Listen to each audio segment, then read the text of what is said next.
Bonjour, bonsoir, salam alaikum. Exposé sur le colonel Amerouche et sa quête de réappropriation de l'arabe et de l'islam en Algérie. Le colonel Amerouche Aït Hamouda, qui est né en 1926 et mort en 1959, rahimahullah, est une figure emblématique de la guerre de libération nationale algérienne. Ne fut pas seulement un stratège militaire redouté par l'armée coloniale française, il incarna également une vision culturelle et religieuse visant à ancrer l'identité algérienne dans l'islam et la langue arabe. Perçu comme des piliers de résistance contre le colonialisme, cet exposé explore son engagement pour l'islamisation et l'arabisation de la nation, à travers ses actions durant la guerre et ses projets pour l'Algérie indépendante.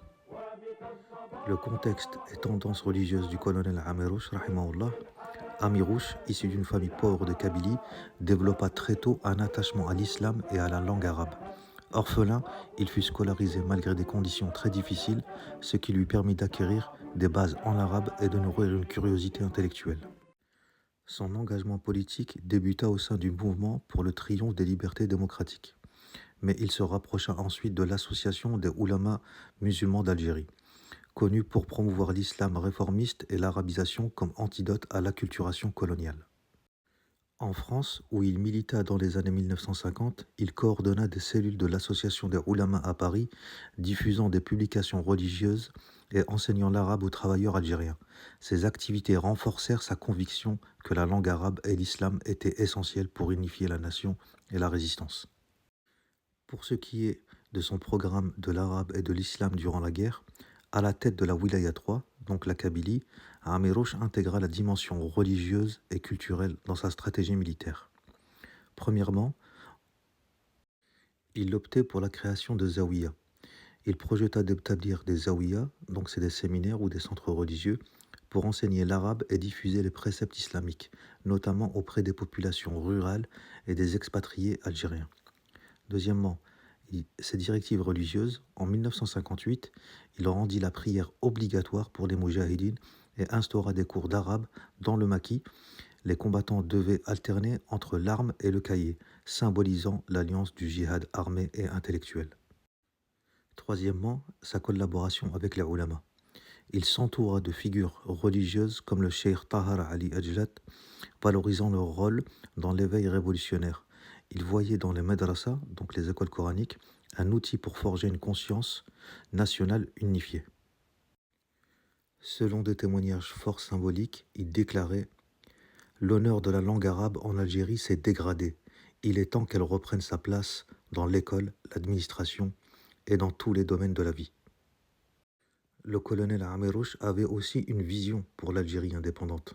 Amérouche envisageait une Algérie postcoloniale ancrée dans l'islam et l'arabité, en rupture avec l'héritage colonial français et culturel. Pour ce qui est de l'unité nationale, il considérait l'arabe comme un ciment identitaire capable de transcender les divisions ethniques. Bien que kabyle, il rejetait le berbérisme, le voyant comme une hérésie, et religieuse et dogmatique, perçue comme une manœuvre coloniale pour diviser les Algériens. Pour ce qui est de l'éducation et des institutions, son projet incluait la généralisation des écoles arabophones et la réforme des institutions, c'est-à-dire de la justice et de l'administration, pour les aligner sur les valeurs islamiques. Il critiquait très fortement les élites francophones algériennes. Il méprisait les intellectuels formés dans le système colonial, leur préférant les oulémas et les militants arabisants. Pour ses détracteurs sur le débat identitaire, certains lui reprochent d'avoir marginalisé la langue kabyle, bien que son fils, Nordin Ait Hamouda, affirme qu'il encourageait le pluralisme linguistique. Certains courants politiques ont essayé de faire de la récupération politique.